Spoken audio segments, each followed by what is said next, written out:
A luta de famílias para conseguir remédios de alto custo que não fazem parte da lista do Sistema Único de Saúde e necessárias para tratar doenças raras. O TRF da Primeira Região garantiu a uma mulher com uma doença grave genética, que eleva drasticamente o colesterol, o direito à medicação. Ex-prefeito de Juazeiro, na Bahia, é condenado pelo TRF1 por improbidade administrativa. E mais, falta de energia não é justificativa para reduzir multa a banco por falha no sistema de segurança. Aqui no Inteiro Teor, você acompanha decisões e temas que estão em discussão na Justiça Federal da Primeira Região. Acompanhe a partir de agora.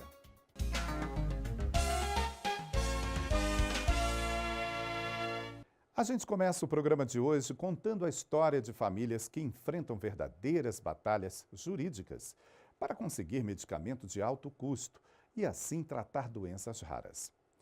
Recentemente, o TRF da Primeira Região julgou um processo que garantiu a uma mulher o direito de receber o medicamento do poder público, já que ele não está na lista do Sistema Único de Saúde. Veja na reportagem de Daniela Garcia.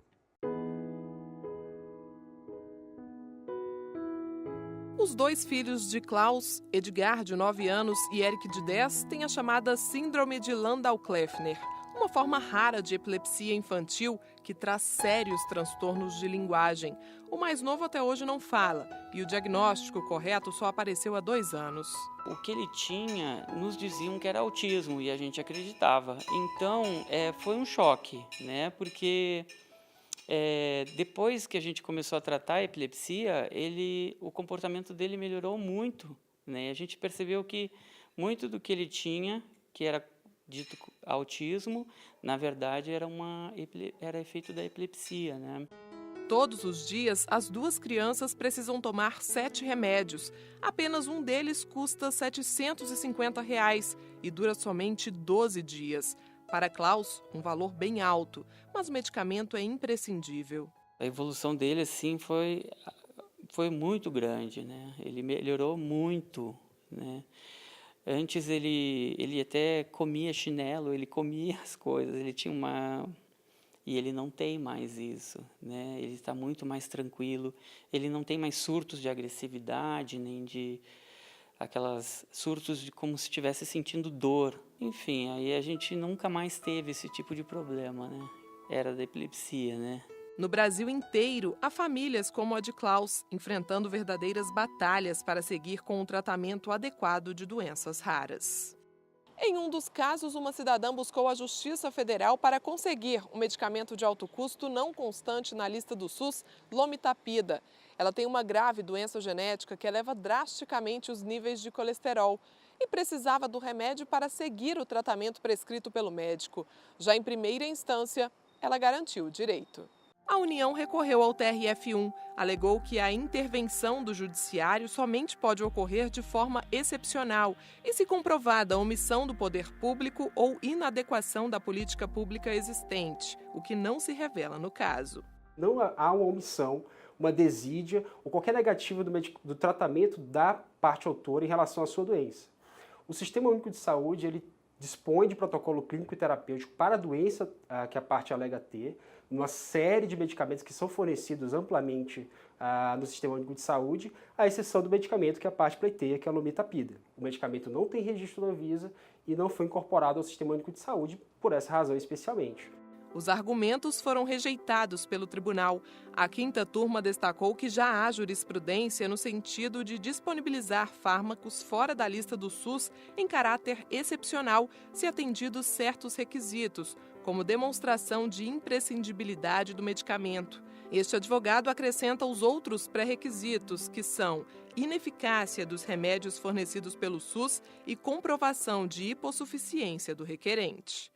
Mesmo que esse medicamento não esteja registrado na Anvisa, há jurisprudência já no STJ e em discussão no STF, dizendo que se essa medicação, ainda que não registrada na Anvisa, já tem registro no seu país de origem e prova de eficácia para aquela lesão, normalmente é deferido o pedido do paciente também.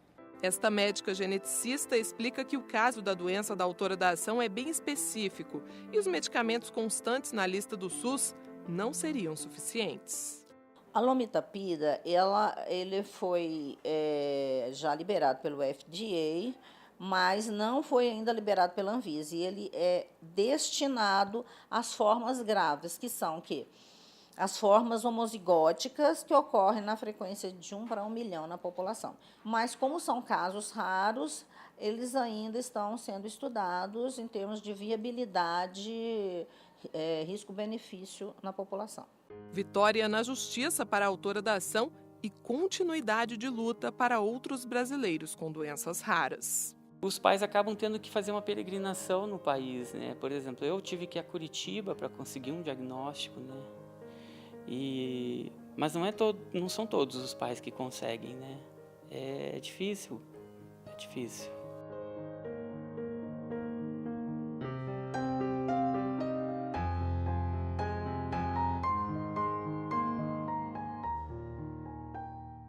As decisões do TRF da Primeira Região estão no nosso portal. Basta clicar em Mais Notícias. Vai lá! A seguir, ex-prefeito de Juazeiro, na Bahia, é condenado pelo TRF1 por improbidade administrativa. E mais, falta de energia não é justificativa para reduzir multa a banco por falha no sistema de segurança. Já, já!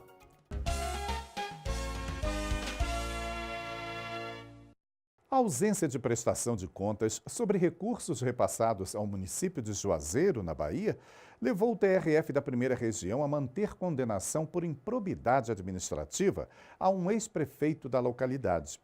A improbidade administrativa é uma ilegalidade relacionada aos agentes públicos que agem de forma desonesta e desleal no cumprimento de suas funções.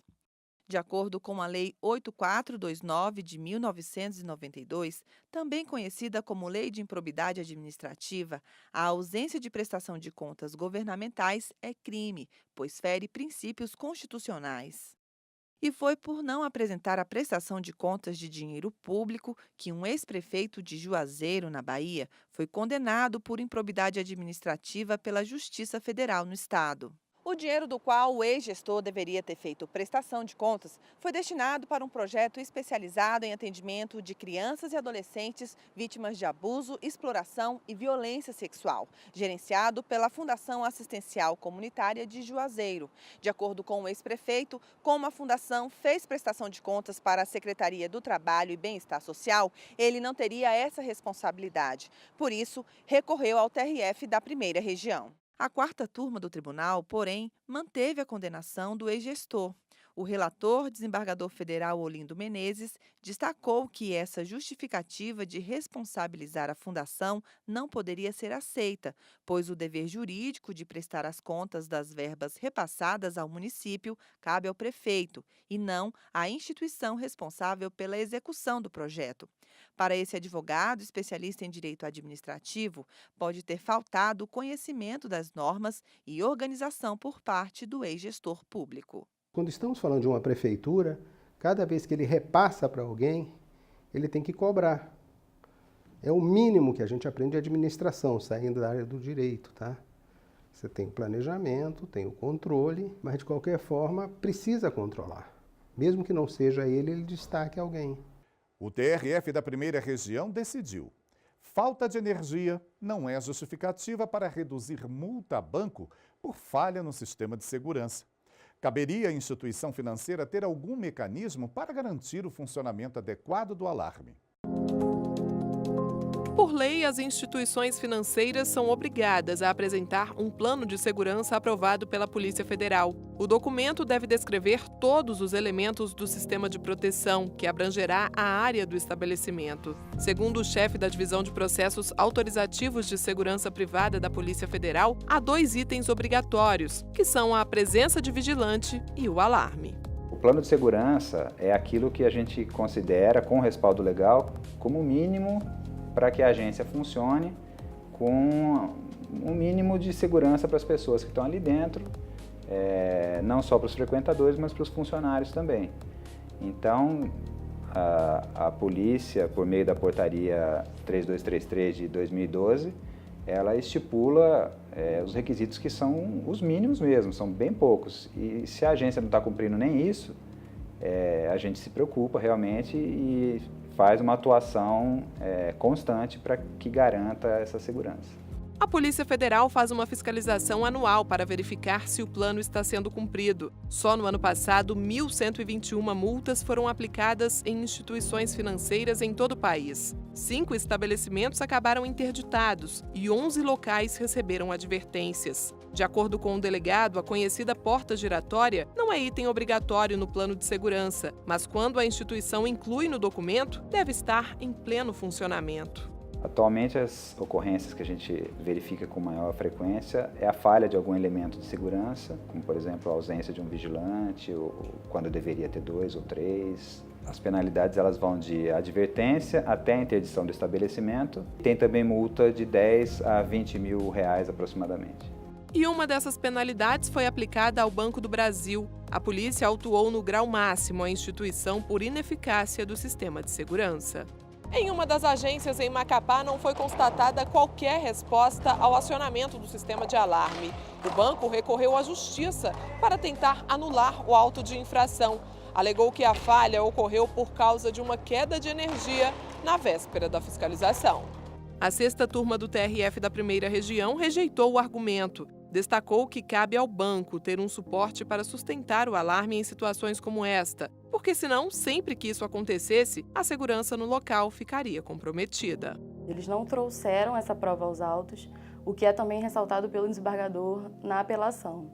E, além disso, uma instituição financeira de um porte de um banco, ela tem recurso suficiente para ter um gerador ou para ter outros mecanismos que sejam suficientes para operar o sistema de segurança do banco, ainda que haja uma queda de luz, que ocorre eventualmente.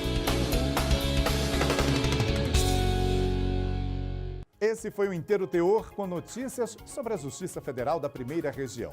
Você pode ficar com a gente no nosso portal e também nas redes sociais, Facebook, YouTube e Instagram. Até o próximo programa. Tchau!